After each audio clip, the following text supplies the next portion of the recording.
Sveiki, mėlyjeji. Ar gerai mane matot, ar girdit? Žinokit, labai atsiprašau už vėlavimą.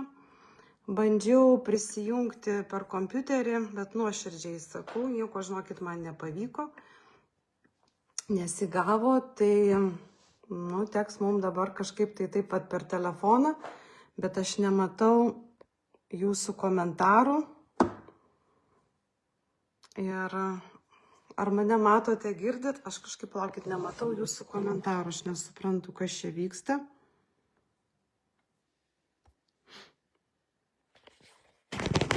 Parašykit, prašau, ar matote? Jo, dar kartą atsiprašau, kad vėluoju, man pačiai labai netikėta, nes galvojau, kad prisijungsiu normaliai per kompiuterį, turėjau lūkestį, kad man viskas pavyks, bet matot, ką reiškia senai nedaryti live transliacijų. Ir gaunasi, kad nebemoku prisijungti, nežinau, pilna visokių žingsnių rodo, spaudžiau ir tą, ir aną, ir rašiau. Ir labai tikiuosi, kad bent jau jūs mane matote ir girdite, ir mes šiandien su jumis kalbame apie vieną svarbiausių temų mūsų gyvenime, apie santykį su mama. Šiandien aš noriu būtent pakalbėti apie tai, kaip santykis su mama veikia mūsų santykius, mūsų sėkmę ir mūsų sveikatą. Turbūt visos pagrindinės gyvenimo sritys, santykiai, sėkmė, iš esmės sėkmė, tai tą sėkmę galim dėti bet ką, galim dėti gausą, galim dėti finansus, galim dėti sveikatą, galim dėti santykius ir panašiai. Bet žodžiu, pakalbėkim apie tai, kaip veikia vis tik tai šitas mūsų gyvenimo sritis. Bus kiti laivai, dar dėsiu juos daugiau temų, ta prasme, kalbėsiu daugiau temų, paliesiu. Bet šiandien būtent apie tai, kaip santykiai su mama veikia mūsų gyvenimą ir kaip juos transformuoti. Nes mano manimų santykis su mama tai tikrai pagrindinis santykis. Ir pagal ką aš tai manau, pagal tai, kad jau 7 metai individualiai konsultuoju žmonės, daugybė žmonių ateina į konsultacijas ir kuo aš labiau gilinas kiekvieno žmogaus problemą, nesvarbu su kokia problema žmogus pas mane ateina. Ar tai santykiai, ar tai finansai, ar tai sveikata, jeigu kapstyti giliau, ir kuo giliau, tai visą laiką tenai yra mama ir tėtis. Ten yra mūsų tėvai. Kodėl mama? Todėl, kad mama apskritai yra pirmas žmogaus gyvenime. Pirmas žmogus, pirmas sąlytis su žmogumi, pirmas sąlytis apskritai su santykiu. Apskritai tai yra tas mama pirmasis žmogus, su kuriuo mes apskritai užmezgame ryšį šiame pasaulyje. Mama tai kaip matrica, pats žodis matrica, ne? Pirmos 2 raidės. Mama, šaknis mama. Tai žinokit, mėlyjei, kai mes esame įsčiose, mamos įsčiose, žinot, kas mes iš tikrųjų esame? Ogi esame mamos organų. Mes mamos organas, įsivaizduojat? Ir reiškia, tada mes galim pagal tai jau suvokti, koks tas ryšys yra svarbus. Mes būdami mamos organų jaučiame viską. Jaučiam, ką mama galvoja, kaip jinai jaučiasi. Mes ir jos mintis jaučiam, ir jos emocijas jaučiam. Ir su jie pergyvenam visus savo gyvenimo įvykius. Įsivaizduojat? Ir tai, kaip mes tenai būnam tose įsčiose, tas periodas, kaip jisai praeina, tas mūsų periodas, irgi labai daug nulėmė toliau mūsų gyvenime. Jeigu mums esant įsčiose, pavyzdžiui, mama jau turi negatyvų, pavyzdžiui, požiūrį apie jūsų tėtį, bijo, pavyzdžiui, bijo vyrų, bijo gausos, bijo, pavyzdžiui, gimdyti, daug ko jinai tenai gali bijoti. Arba turėti kažkokių kažkokių sunkumų per gyvenimą tuo periodu, tuo momentu. Jūs, tas organas, jūs viską tai jaučiate. Ir pergyvenate kartu su mama. Tai kai pagalvoju vien apie tai, kaip yra svarbu vis tik tai tas santykis su mama. Nieko nėra, žinokit, svarbiau, tikrai nieko nėra. Ir bet kokią temą, jeigu mes liestumėm ir eitumėm, dar kartą, jeigu eitumėm į gylį, tenai būtų mama. Ir dar dėl ko man tai yra vis tik tai labai įdomu ir labai svarbu apie tai kalbėti, jau daug metų studijuoju psichoterapiją ir aš vis tik tai pasirinkau specializaciją šitoje srityje, tai yra vaikystės psichotraumos. Ir kuo daugiau gilinuosi į šitą temą, tuo daugiau dar labiau suprantu, ant kiek yra svarbus sveikas santykis su tėvais. Net ne pats santykis, nes dauguma žmonių sako, tai ką man dabar būtinai reikia, žudbūt, gražiai, gerai bendrauti su tėvais, o ką daryti žmogui, kaip, pavyzdžiui, nėra jau tėvų gyvųjų tarpe, arba su tėvais tiesiog neįmanoma palaikyti jokio kontakto, nes galbūt degradavę tėvai, labai toksiški tėvai, iš viso neina į jokį kontaktą ir panašiai. Čia kalba ne apie patį santykį, bet apie mūsų tą vidinį atsinešimą apskritai į savo tėvus. Kaip mes juos vertiname, ar mes esam dėkingi už gyvybę, nes esu ne vieną terapiją pravedusi, kur žmogus sėdi ir verkia, kai mes pasiekėme, pavyzdžiui, įsčių momentą arba net pradėjimo momentą, nes regresiniai terapijai galima nukeliauti net ir pradėjimo momento. Ir žmogus sėdi ir verkia ir sako, aš nenoriu gimti pas šitos tėvus. Nenoriu, jam skauda, jisai žino, kad jam labai skaudės gyvenime. Ir jisai sako, aš nenoriu gimti pas šitos tėvus, man baisu gimti pas šitos tėvus. Man skausminga gimti pas šitos tėvus. Ir žmogus yra geriau linkęs, kaip sielos lygmenyje, numirti tiesiog nebereinkarnuotis daugiau į jokį kūną, kad jam tik nereikėtų patirti viso to siaubo ir viso to sunkumo, ką jam teko patirti su tėvais. Tai va, taip kad tikrai viskas labai stipriai prasideda nuo mamos. Ir dar pagal ką aš suprantu, kodėl šita tema taip svarbi, dėl to, kad aš pati esu dukra ir aš pati turiu mamą ir pati turėjau tėtį. Mano tėčio gyvųjų tarpe jau nemažai metų nėra, bet mama gyva ir aš tikrai pati turėjau nueiti tikrai pakankamai ilgą kelią. Ir tikrai nebuvo lengvas tas kelias, kaip pasakyti, gal aš negaliu pasakyti, kad blogi buvo santykiai su mano mama. Jie tikrai niekada nebuvo blogi. Jie buvo geri santykiai. Aš savo mamą tikrai labai myliu, labai gerbiu ir mes tikrai labai darniai sugyvenom ir tai vyko visą gyvenimą. Bet tie santykiai buvo sunkus per tą prizmę, per psichologinę prizmę, kad aš perėmiau tame santykėje per daug atsakomybių ant savęs. Man vienu metu buvo labai gaila mamos. Ir nes mano mamai, negaliu pasakyti, kad labai sekėsi santykiuose su mano tėvu, jie išsiskyrė, kai man buvo 4 metai, po to dar buvo santykių, bet jie irgi nebuvo pakankamai sėkmingi. Ir kaip atrodė pradžioje sėkmingi, bet po to baigdavosi nelabai maloniai ir man visą laiką buvo gaila mamos. Ir aš labai pergyvendavau dėl savo mamos. Ir apskritai aš bestudijuodama ir tą psichoterapiją ir psichologiją, ir apskritai per visą mano jau nežinau kiek aš metų tam dvasingume ir tobulinimėse savęs pažinime ir panašiai, aš supratau, kad aš apskritai buvau susikeitusi su mama vaidmenimis. Aš buvau savo mamai mama. Mamą pastačiau į žemesnę poziciją pagal hierarchiją. Man mama buvo kaip vaikas ir aš ją ten globojau, prižiūrėjau ir auklėjau kaip vaikas. Aš daugybę kartų savo sakiau, ne, aš jau niekada nebūsiu tokia kaip mama. Aš niekada taip negyvensiu. Jums pažįstama šita frazė? Ar kas nors iš jūsų savo yra taip sakęs? Aš niekada nebūsiu tokia kaip mama arba toks kaip mama, nes aš matau, čia žiūri ir vyrų šitą transliaciją. Tai paklauskit savęs ir prisiminkit, ar jūs taip sakydavote? Ne, aš niekada nebūsiu tokia kaip mama. Ir kada aš sakau, kada nebūsiu kaip mama, nebūsiu, nubrauk ne, ką aš savo sakau, tiesiog savo prisiekiu ir prižadu pasąmoniniam lygmenyje, kad aš būsiu tokia kaip mama.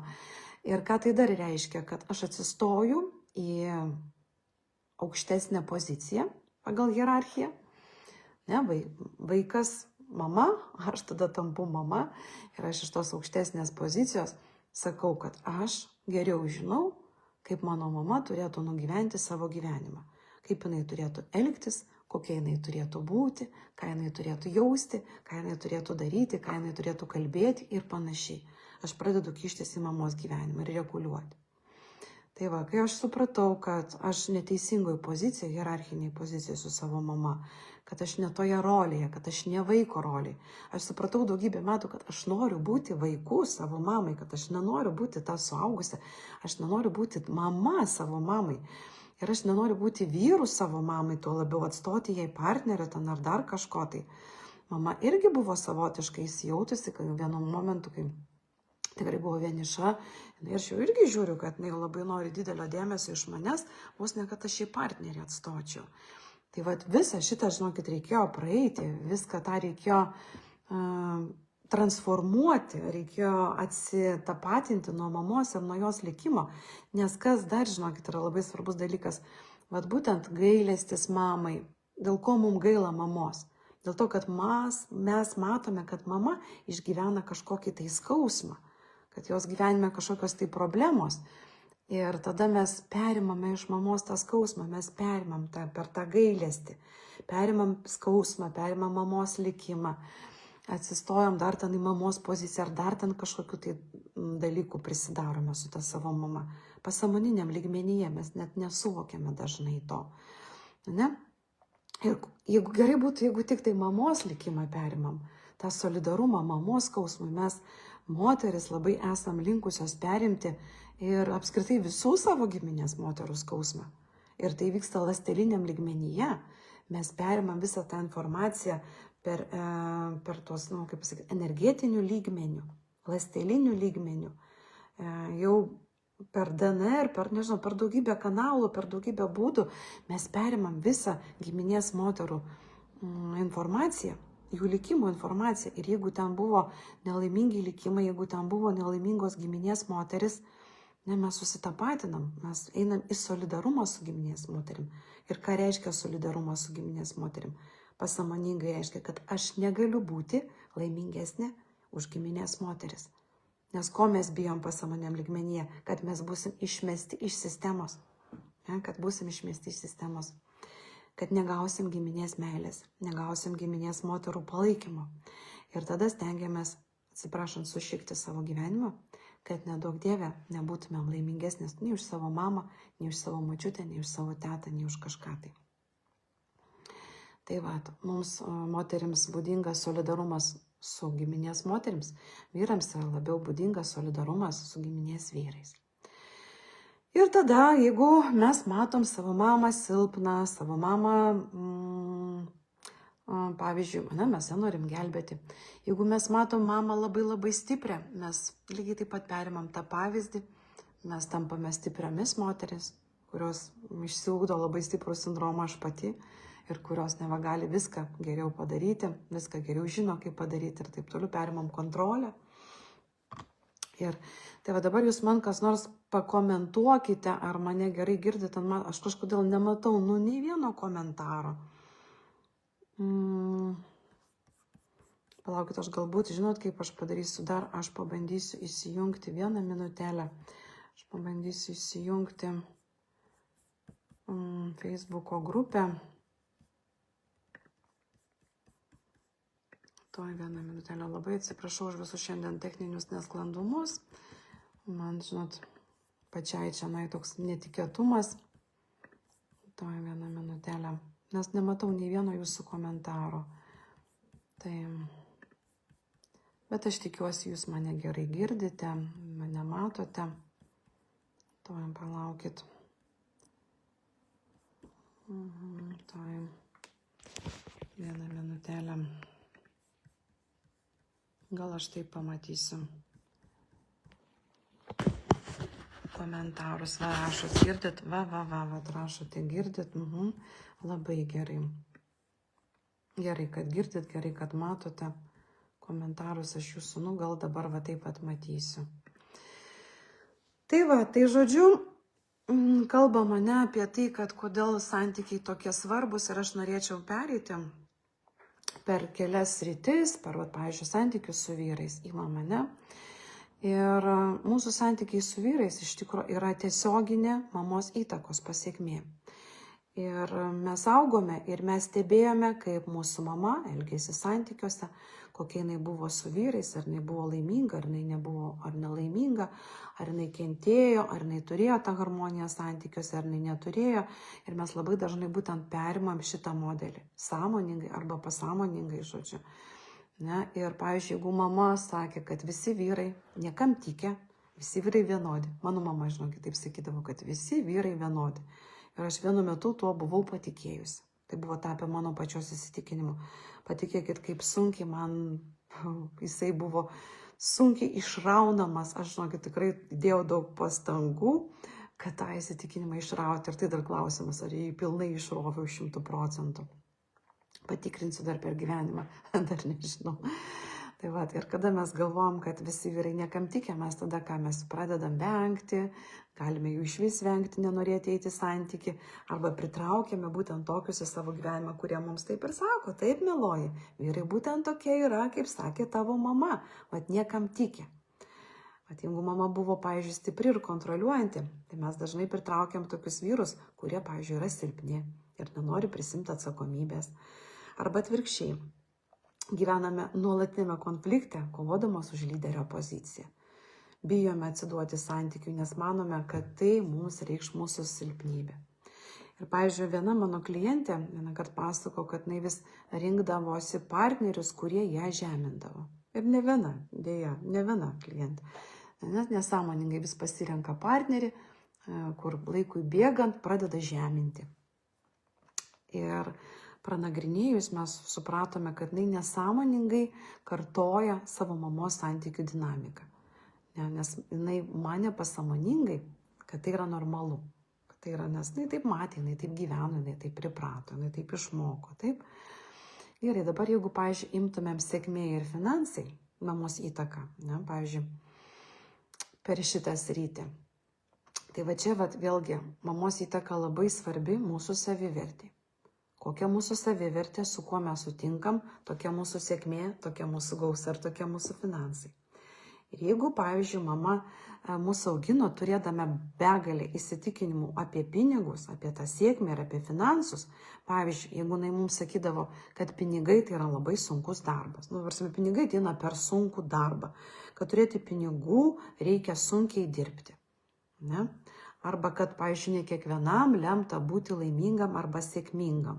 Ir tada mes, jeigu tuo patikime, ne, ir tie įsitikinimai tampa mūsų gyvenimo taisyklėmis, mes tokį rezultatą ir gauname. Tada kas vyksta? Mes bijome rizikuoti, mes bijome būti matomos, mes tiesiog nepasitikime savimi. Ir, pavyzdžiui, tikrai kažkuriom moterim tokiu atveju sunku net paprašyti, pavyzdžiui, didesnio atlyginimo, nes jų pasąmonė šaukia, aš neverta daugiau, aš nekainuoju daugiau. Ir tai gali būti net mamos ir močiutės balsas už to, pavyzdžiui, vidinis balsas. Tu neverta daugiau, tu nesugebi daugiau, tu nieko nesugebi, tu neturi talentų. Ir aš labai dažnai juokauju, kai mes su moterim važiuojame į patyriminės kelionės, į Italiją ar tam, pavyzdžiui, kitas šalis. Ir mes tose patyriminėse kelionėse mes turime terapinius ratus, grupinius terapinius ratus, sesijas, mes kalbam apie santykius, apie analizuojam ir panašiai. Ir labai dažnai būna, kad mes ten kažką tai sprendžiam, kažką tai aiškinamės, gilinamės ir moteris pradeda elgtis vėlgi kažkaip neadekvačiai, kažkaip užspaustai ir dar kažkaip, neadekvačiai. Tada aš pradedu sakyti, žinot, gal jūs tas savo mamas ir tėčius išsiųskite atgal į Lietuvą, nupirkite savo mintise jiems bilietą ir išsiųskite juos į Lietuvą.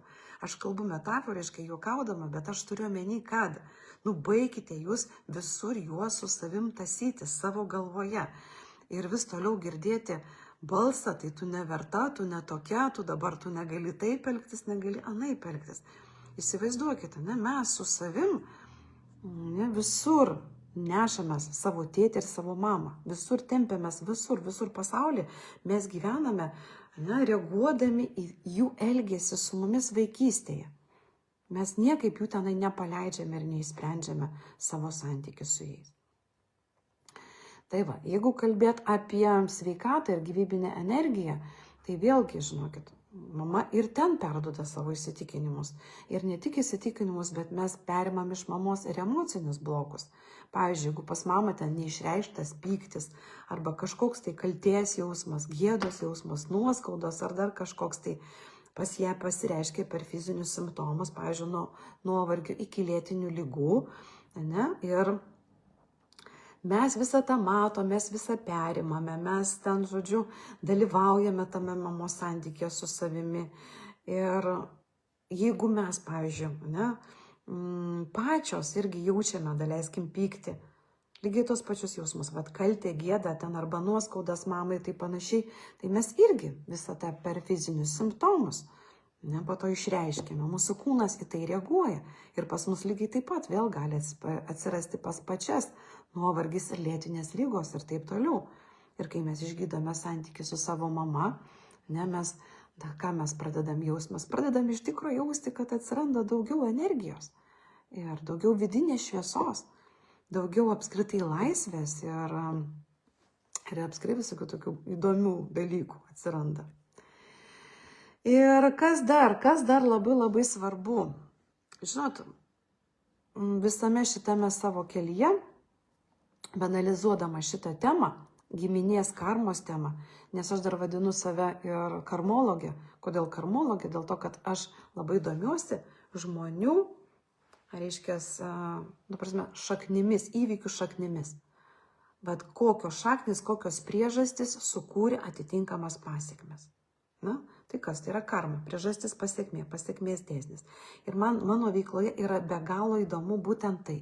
Atkapstyti tas priežastis, kodėl žmogus turi tokią ir tokią problemą. Bet kokios yra iš tikro šaknis. Ir ką aš norėjau iš tikro pasakyti, kad bekapstydama tas šaknis, bekapstydama giminės karmos scenarijus, dirbdama su numerologija, dirbdama ir skaičiuodama likimo matricas ir apskritai domėdamas į šitą sritimi, santykio su tėvais sritimi, aš atkapščiau daugiau negu 80 giminės karmos scenarijų. Įsivaizduojate? Daugiau negu 80. Dar toliau kapstau, ieškau. Kuriuos mes perimame, reiškia, per mamą. Iš giminės šitų sistemų. Jų yra dar daugiau. Aš čia kalbu pagrindiniai scenarijai. Aš daugiau jų atkapšiau, bet dažniausiai ir pagrindiniai yra būtent tie 80, su kuriais daugiausiai susiduriu. Ir tai nereiškia, kad visi šitie 80 ar daugiau, ten, pavyzdžiui, 100 ar 120 scenarijų veikia vieną žmogų. Tikrai ne. Žinokit, vieną žmogų veikia tikrai nemažai scenarijų, tikrai. Pavyzdžiui, vieną moterį veikia nemažai scenarijų, bet kiekvienas žmogus turi atrasti, kokie tie scenarijai, kokie iš tikro scenarijai santykių su mama veikia. Ten, pavyzdžiui, aukos scenarijus, pavyzdžiui, kaltės primetimo scenarijus, ten jų įvairiausių, žinokit, tų scenarijų yra. Ir svarbu labai atkapstyti tuos scenarijus, juos suvokti, juos pažinti ir juos paleisti. Vat kas yra svarbu, paleisti. Labai svarbu būtent atlikti separaciją nuo savo mamos, nuo savo giminės moterų likimo, nuo savo giminės moterų būtent tų scenarijų. Mes tuos scenarijus perimam iš giminės. Ne? Tai žodžiu, ką aš noriu pasakyti, kad kol neišspręsti santykiai su mama, kol neišspręsti santykiai su tėčiu, irgi tėtis irgi labai svarbus. Tikrai negaliu atmesti tėčio vaidmens. Labai abudu vaidmenys svarbus. Bet mes šiandien kalbam apie mamą. Ir kol nėra separacijos nuo mamos, nuo mamos likimo, nuo mamos skausmo, apskritai separacijos nuo mamos, nes yra labai daug žmonių sulipę, yra labai daug moterų prilipę su mama. Ir džiaugiasi, kad oi, mano mama man geriausia draugė.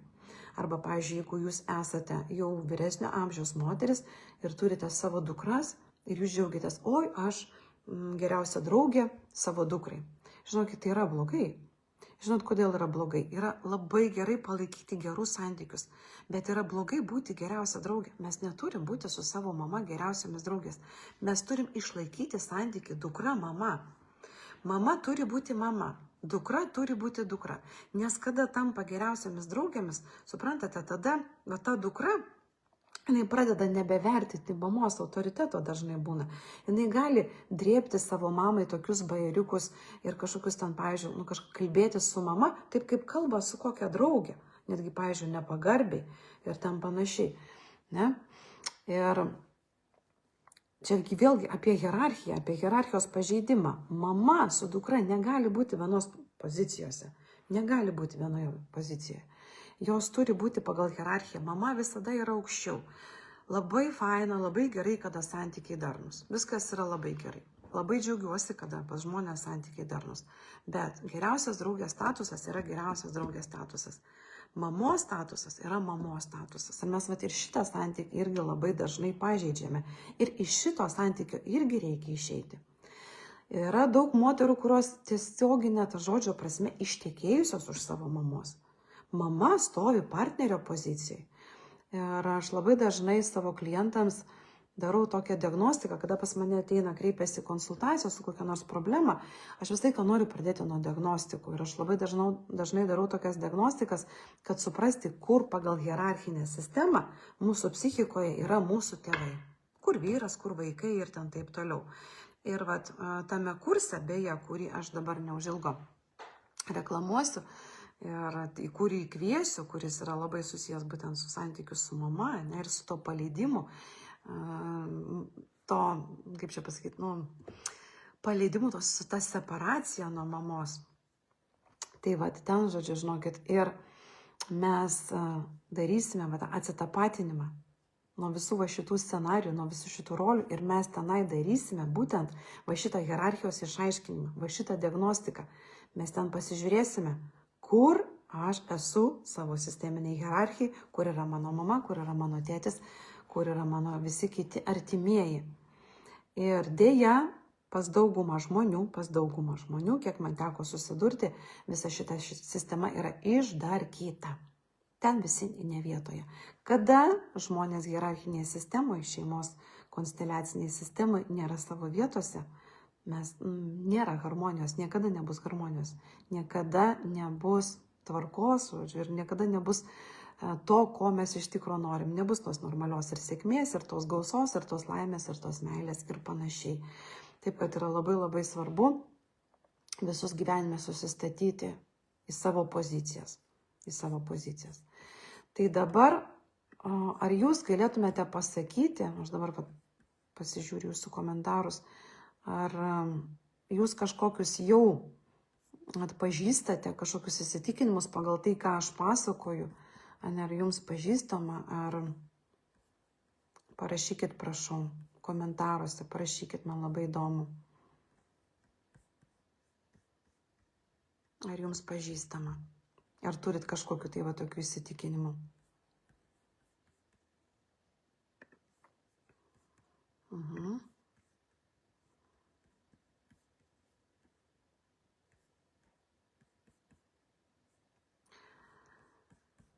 Labai keista, žinokit, šiandien kažkoks man nesėkmės ruožas. Aš matau tik tai 4 iš viso komentarus įsijungus, dabar žiūriu. Matau, kad 19, o iš tikro matau tik tai 4 komentarus. Na, tai tikiuosi pasižiūrėsiu vėliau, po to, kaip pravesiu laivą, pasižiūrėsiu ir jūsų komentarus ir pasistengsiu jums atsakyti ir jūsų klausimus irgi tada kažkaip tai pasistengsiu atsakyti per žodžiu, niekaip aš čia visai baksnoju, žiūriu į tos jūsų, bandau prisijungti ir matyti jūsų komentarus, bet man nepavyksta. Tai žodžiu, ir mylieji, labai labai svarbu būtent suvokimas, ką mes perėmėm, ką mes matėme, augdami šalia savo mamos, ne kaip mes gyvenome, kokius mes santykius liūdėjom, kokius santykius kūrė mūsų mama, mūsų tėtis, ne koks buvo mūsų tėvų santykis, ką mes tenai matėm, ką mes tenai išgyvenome, prie ko mes tenai pripratome, kokius mes tenai modelius iš jų santykių perėmėme, ne, ką mes tenai supratome, ką suvokėme, kokius įsitikinimus perėm. Ir kad visą tai atkapstyti, aišku, reikia gilesnių terapijų. Reikia laiko, reikia gilesnės savianalizės, reikia su tuo pradirbti. Nėra taip paprasta, žinot, nes mes galim kalbėti, mes galim su jumis susitikti, kalbėti, analizuoti, bet tai nėra taip paprasta. Ne, tam tam reikia daugiau laiko, tam reikia daugiau visokių veiksmų padaryti. Ir kažkas iš jūsų galbūt jau dirbate to klausimu, galbūt analizuojate, gilinatės, vaikštot pas psichologus, galbūt jau kažkas pas mane darėtės regresinės terapijas ir jums jau pavyko prasikapstyti savo santykius su tėvais, juos pakeisti, atsitapatinti nuo savo tėvų likimo, nuo jų skausmo ir panašiai. Tai ir iš tikrųjų aš jums tikrai pasiūlysiu savo naują kursą. Ir to kurso metu mes tikrai labai stipriai gilinsimės į šitas šaknis, kad galėtumėm jas atpažinti, kad galėtumėm jas išsikelti, galėtumėm jas būtent priimti, suvokti ir paleisti. Ir kol mes jausimės atsakingi, pavyzdžiui, pasąmoningai už savo mamos laimę, tol mes negalėsime eiti į savo laimę. Kol mes nepaleisime tos atsakomybės, mums nieko nepavyks padaryti. Ir dabar, žinot, ką aš norėčiau padaryti? Norėčiau padaryti praktiką. Padaryti tokią praktiką. Nes, kaip ir sakiau, reikia terapijų, reikia praktikų, reikia gylio, reikia suvokimo, reikia pamatymo, kas tenai giliau vyksta tame mano santykėje su mama. Ir dabar jūs kažkaip tai pasistengkite, kad jums niekas netrukdytų, kad galėtumėte ramiai atsipalaiduoti, atsisėsti, užsimerkti. Ir mes padarysime dabar su jumis labai tokią vieną, nedidelę, neilgą praktiką, bet kuri jau jums padės giliau pažvelgti savo santykį su mama. Jis yra tikrai labai efektyvi ir tikrai pakankamai gili, nors ir trumpa, ir jos metu jūs galėsite pažvelgti savo santykį su mama per savo vidinio vaiko prizmę. Tai truks tikrai pakankamai neilgai, tačiau galėsite jau savo suteikti nemažai įžvalgų. Taigi dar kartą primenu, pasirūpinkite, kad niekas netrukdytų, kad galėtumėte ramiai, patogiai atsisėsti, įsitaisykite, užsimerkite ir dabar kelias minutės skirkite savo. Užsimerkite. Ir dabar kelis kartus giliai įkvėpkite ir iškvėpkite. Įkvėpkite ramybę, iškvėpkite įtampą, kvėpuokite savo ritmu. Pajauskite, kaip jūsų kūnas atsipalaiduoja.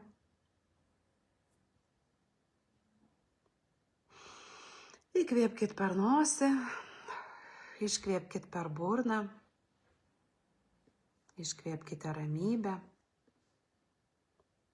Tai yra, įkvėpkite ramybę, iškvėpkite įtampą.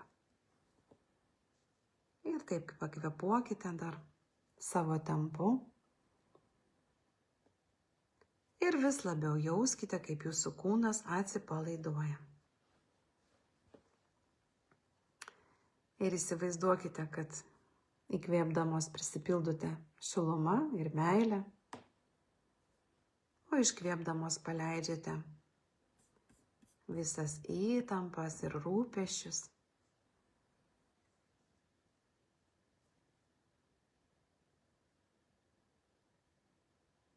Pakvėpuokite dar. Ir dabar įsivaizduokite save kaip mažą mergaitę. Pamatykite save kaip mažą mergaitę. Pamatykite priešai save, bet mažą mergaitę. Sukurkite savo vaizdinį. Ir pažiūrėkit, kaip jie atrodo, ką jie jaučia. Pamatykite tą savo vidinę mergaitę tokią, kokia jinai yra šiuo metu. Pažiūrėkit, kiek jai ten metų.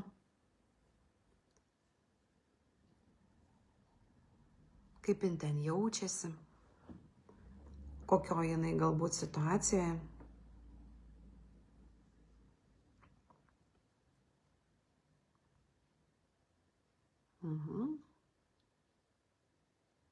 Kaip jie atrodo. Jinai ten linksma ar liūdna.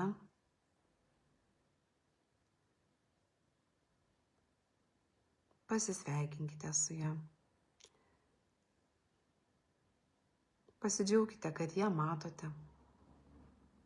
Pasakykite, kad jai dabar saugu, kad jūs ją mylite.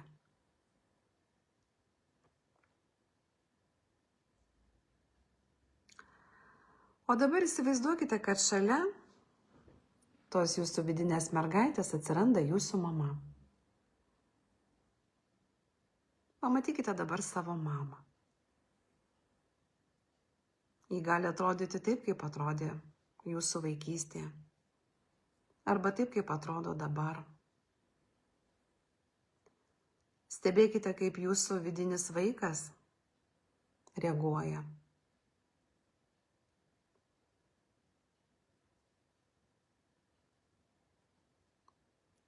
Kaip jis reaguoja į mamą? Ar jaučia meilę, ilgesį, gal pyktį, o gal abejingumą? Priimkite visus tuos jausmus tokiais, kokie yra. Be vertinimo. Tiesiog stebėkite, kaip jūsų vidinė mergaitė reaguoja į jūsų mamą. Į atsiradusią mamą, šalia stovinčią mamą. O gal sėdinčią, pas kažką gal sėdi, pas kažką stovi.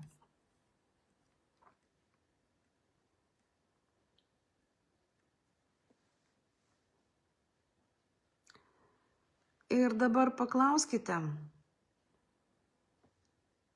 savo mamos, ką jinai kalbėjo apie meilę, apie pinigus, apie sėkmę ar apie jūsų vietą pasaulyje.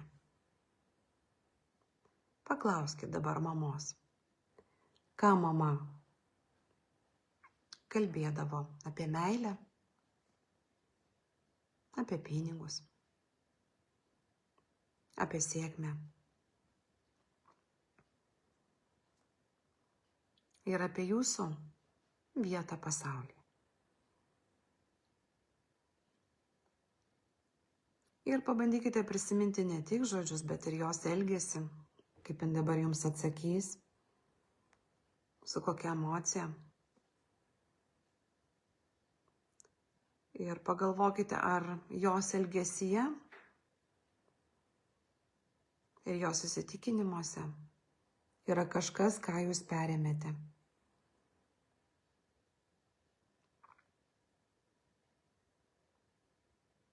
Prisiminkite atsakymus.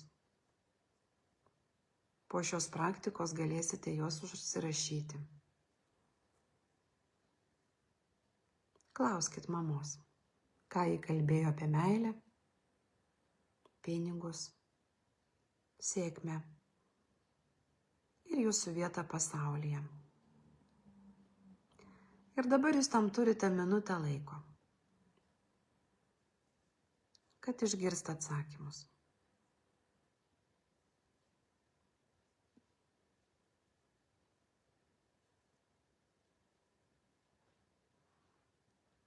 Pažiūrėkit, kaip mama reaguoja, kaip jūs reaguojat, kaip vidinė mergaitė reaguoja.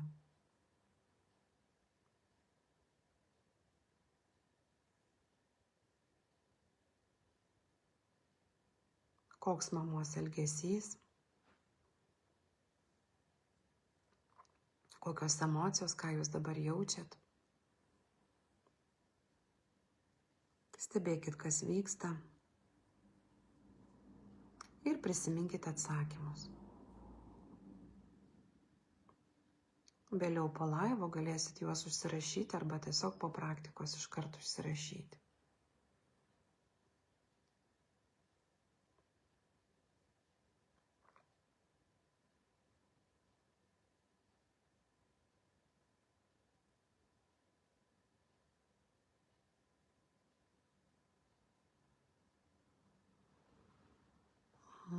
O dabar paklauskite savo vidinio vaiko, savo vidinės mergaitės, Ko jai labiausiai trūko iš mamos? Paklauskit, ko tau labiausiai trūko iš mamos? Ir dabar leiskite savo vidiniam vaikui atsakyti. Ir nesvarbu, ar tai bus žodžiai, ar tai bus vaizdai, ar tai bus jausmai. Leiskite dabar savo vidiniam vaikui atsakyti, ko jam labiausiai trūko iš mamos. Išgirskit. Ko labiausiai trūko iš mamos.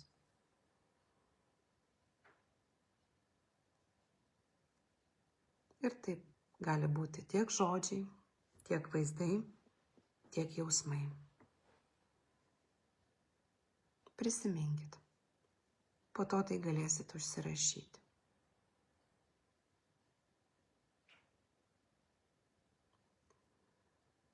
Dabar to vidinio vaiko paklauskite, o ko tau dabar labiausiai reikia?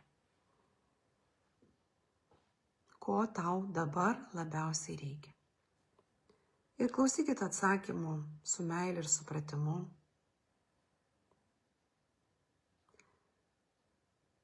Ir kai išgirsit atsakymą, mintise jam tai suteikite. Tai mergaitai suteikite tai. Tai, ko jinai dabar nori, ko jinai prašo. Duokite jai tai. Ir turite tam minutę laiko.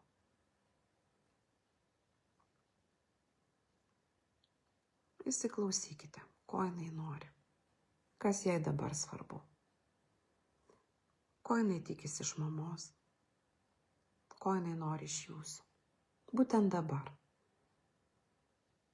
Ne tai, ko norėjo praeityje ar ko norės ateityje. Ne, ko jinai nori dabar. Kas jai svarbu yra dabar.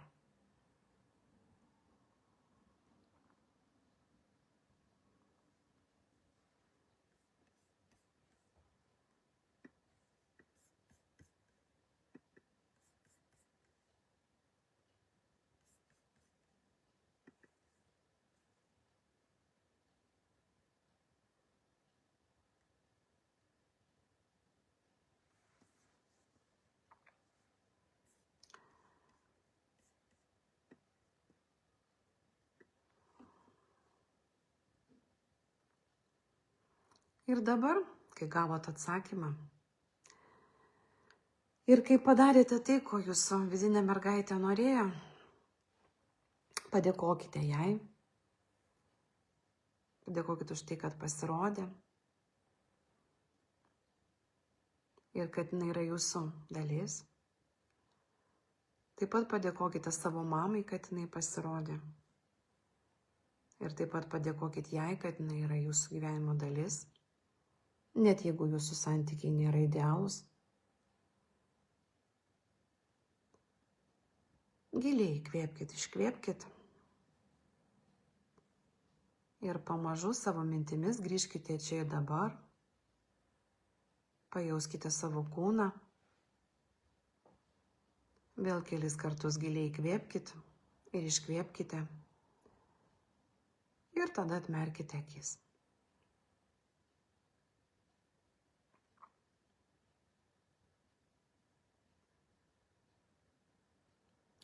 Ir aš jums būsiu labai dėkinga, jeigu jūs surašysite vis vien komentaruose, kaip jums pavyko praktika, ką jūs jautėte, ką pavyko suprasti, galbūt jau kažkoks atsakymas atėjo, ko norėjo jūsų vidinė mergaitė, ką jūs jai davėte, kaip jinai po to pasijautė, kaip galbūt jautėtės šitos praktikos metu.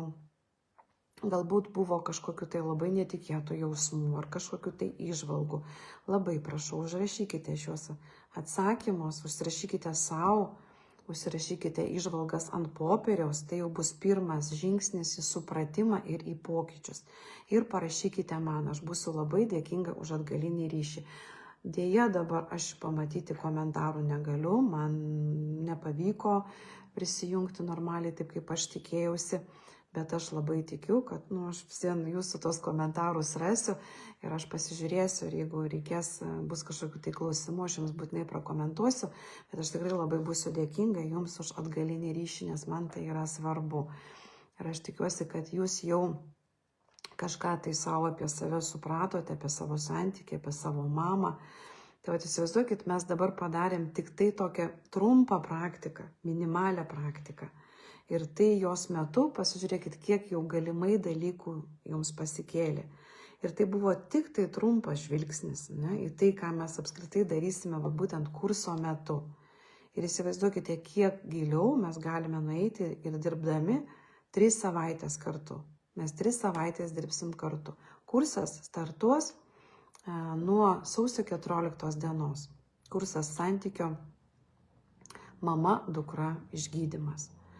Ir tai bus 3 savaičių kursas, bus viso 6 užsiėmimai, gyvi tokie užsiėmimai kaip dabar, bet aš tikrai jau prisijungsiu ten normaliai, viską su asistentu paprašysiu, kad tikrai man viskas sužiūrėtų ir viskas, kad būtų sklandžiai vyktų ir panašiai, nes šiagi tik tai techniniai dalykai, ne, tai yra, viskas tai yra reguliuojama.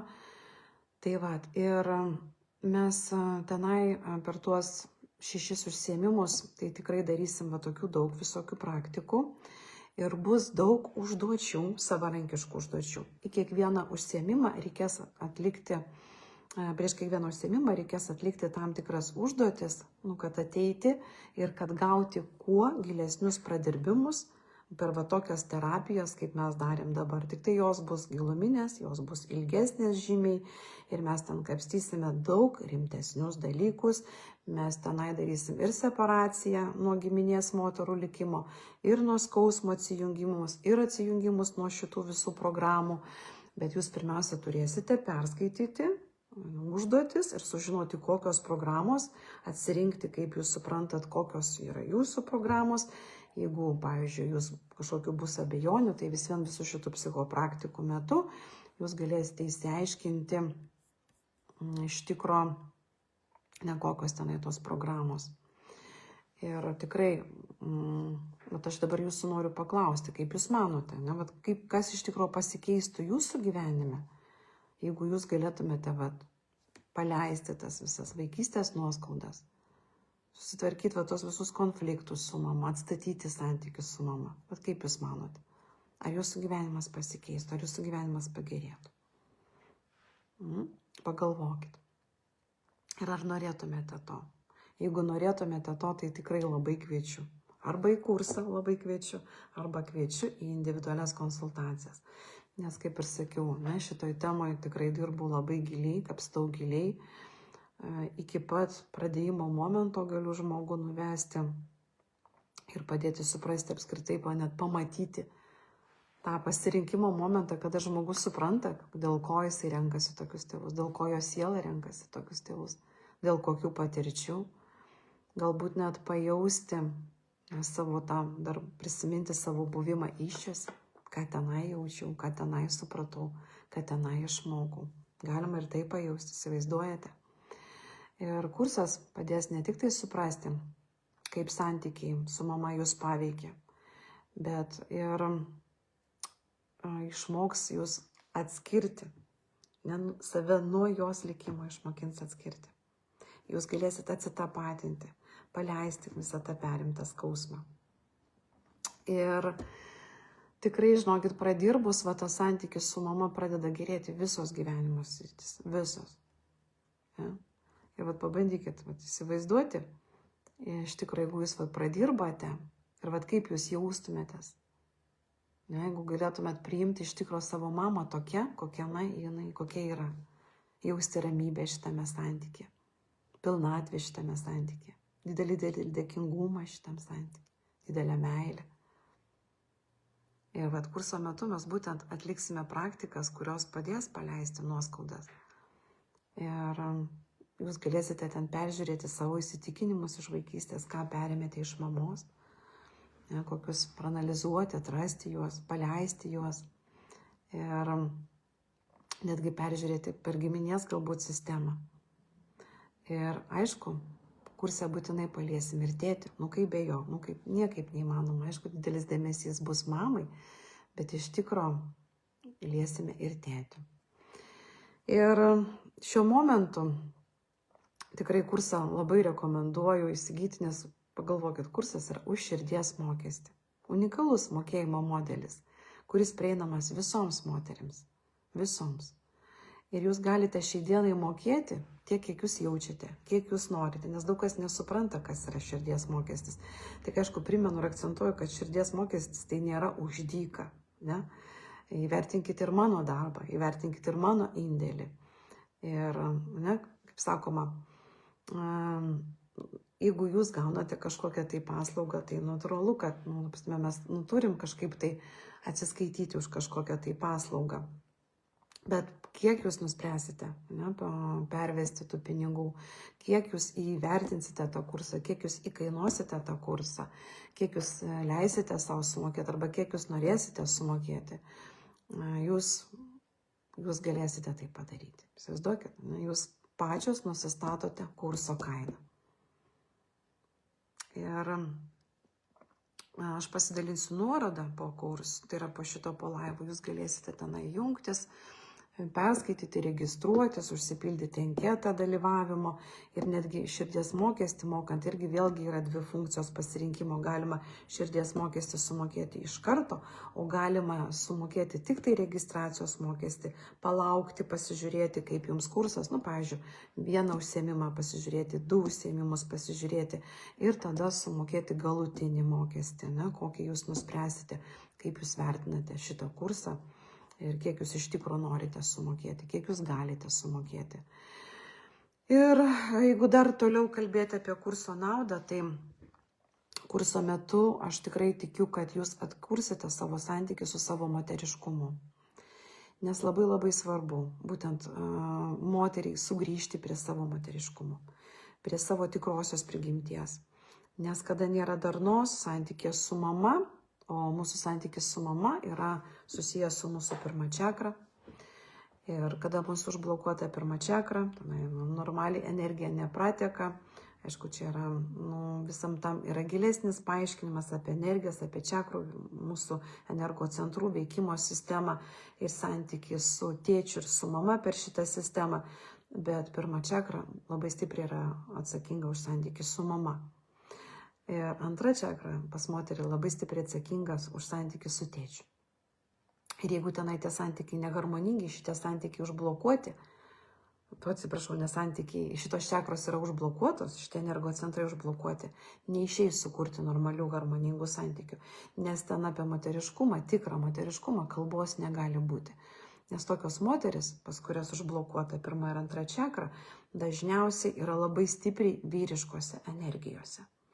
Ir tokios moteris dažniausiai turi labai stiprų sindromą aš pati. Ir tokios moteris yra tos moteris, kurios į savo gyvenimą traukia silpnus vyrus. Ir tai yra tos moteris, kurios viską linkusios kontroliuoti ir viską daryti pačios, konkuruoti su vyrais ir panašiai. Tai vėlgi, kalbant apie moteriškumą, apie tikrą moteriškumą, negalima kalbėti.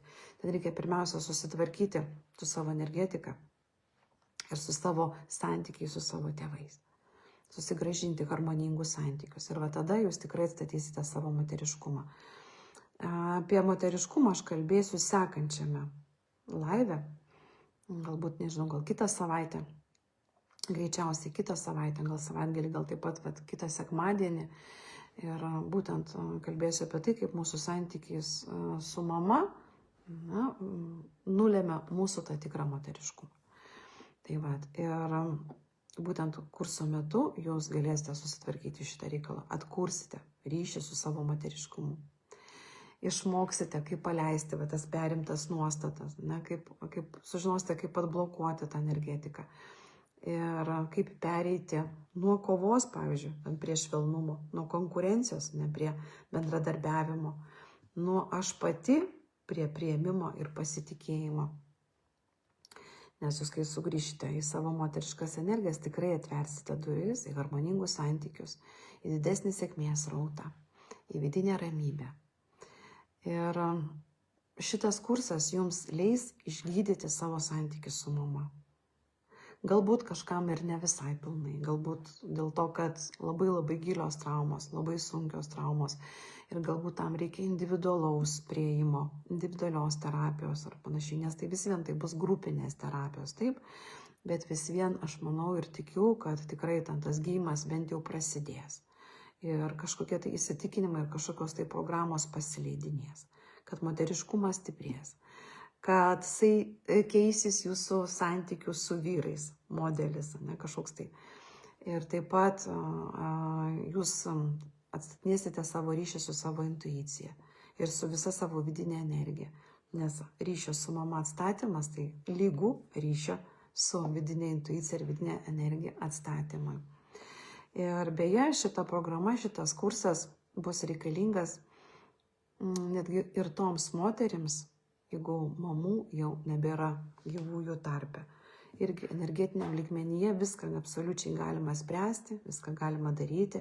Ir lygiai taip pat mamą priešai save galima įsivaizduoti ir pamatyti ir su ją pradirbinėti. Pasakyti jai, ko nespėjote pasakyti ir atleisti ir priimti ją ir taip toliau, visiškai nesvarbu, visiškai nesvarbu. Ir kaip tik tai yra puikia proga padaryti tai, ko nespėjote padaryti, kas nepavyko padaryti ir ten panašiai. Tai va, taigi kursas, mielosios, yra skirtas visoms moterims, kurios nori ne tik tai suprasti savo santykius su mama, bet juos transformuoti. Ir dar kartą kartoju, nesvarbu, gyva mama ar negyva, bendraujate su mama ar nebendraujate, praradote ryšį visiškai, ar kaip tik galbūt netgi jūsų ryšys kaip tik yra labai geras, galbūt net per geras ryšys. Šitas kursas irgi skirtas ir tokioms moterims. Ne, nes, kaip sakiau, jeigu jūs skaitote savo mamą geriausią draugę arba ištekėjusios už savo mamos, ne, arba ten priešingai už savo dukters ištekėjusios, nes jeigu jūs galbūt dabar esate santykė kažkokiam tai labai artimame su savo dukra, būtent o ne su savo mama, na, tai va, jums irgi miškas padės ir tokiu atveju šitas kursas. Ir tos gilios psichoterapinės praktikos, ne, kuriom gydytiste savo praeitį, jos yra tikrai, žinokit, labai veiksmingos. Tikrai labai veiksmingos, labai daug puikių rezultatų ir aš jau jas vedu ir daug metų ir individualiai ir grupinėse sesijose ir panašiai, žodžiu. Tai va, mielosios, jeigu jaučiate, kad šis kursas jums reikalingas, tuomet registruokitės, dalyvaukite, netidėliokite, nes tai tikrai gali būti didžiausias žingsnis jūsų vidinė laisvė, jūsų tikrą moterišką laimę. Ir jeigu jūs turite kažkokių tai klausimų, tai jūs man būtinai parašykite. Ir aš pasistengsiu juos atsakyti. Ir kiekvienai asmeniškai, arba ten va grupėje po mūsų šituo video įrašu, kurį jūs dabar klausote, nes, kaip ir sakau, nematau jūsų komentarų, nematau jūsų klausimų ir juos galėsiu pamatyti tik tai pabaigusi live transliaciją. Taigi surašykite, kas rūpi šitoje temoje, kas labai svarbu. Ir man šitie jūsų klausimai taip pat padės pasiruošti kitam laivui. Aš suprasiu, į ką man daugiau reikia akcentuotis, kas jums yra svarbiau, ką jūs norite sužinoti, kas jums rūpi šioje temoje. Taigi, žodžiu, dar kartą kartuoju, nepraleiskite šios galimybės. Kursas prasideda sausio 14 dieną. Kursas vyksta už širdies mokestį dabar dar kol kas, po to aš nežinau, aš galbūt, pavyzdžiui, sugalvosiu ir sausio vidurį, ten prieš paskutinę savaitę prieš kursą nuspręsiu, kad padarysiu pilną kainą, ne šiaip šio kurso kaina 249 eurai ir vėliau būtent bus tokia kaina. Taip kad skubėkite, nepraleiskite galimybės ir įsigykite kursą ir dalyvaukite. Būsite prijungtos į specialią uždarą Facebook'o mokymo grupę. Tenai vyks transliacijos, tenai bus visos užduotis talpinamos. Jeigu jūs negalėsite tomis dienomis 2 kartus per savaitę pasižiūrėti tiesioginės transliacijos, tai video įrašai liks grupėje. Klausimus jūs man visada galėsite užduoti raštu, aš juos atsakysiu ir mes visą laiką galėsim komunikuoti grupėje. Ir bet kokiu atveju kažkokie, tai jeigu bus ten neaiškus namų darbai ir kažkokios užduotis, jūs visada manęs galėsite klausti. Bet mes tokią turėsim specialią uždarą grupę moterims, kurioje viskas vyks. Tai va, tai dalyvaukit, įsigykite šitą kursą dabar už širdies mokestį, mokėkite tiek, kiek jums leidžia jūsų galimybės, kiek vertinate, kiek norite pagal savo širdies pajautimą. Ir tada sakau, iki kitų kartų. Dėkoju, kad dalyvavote ir dėkoju, kad buvote su manim ir iki kitų kartų. Sudie visiems, viso gero.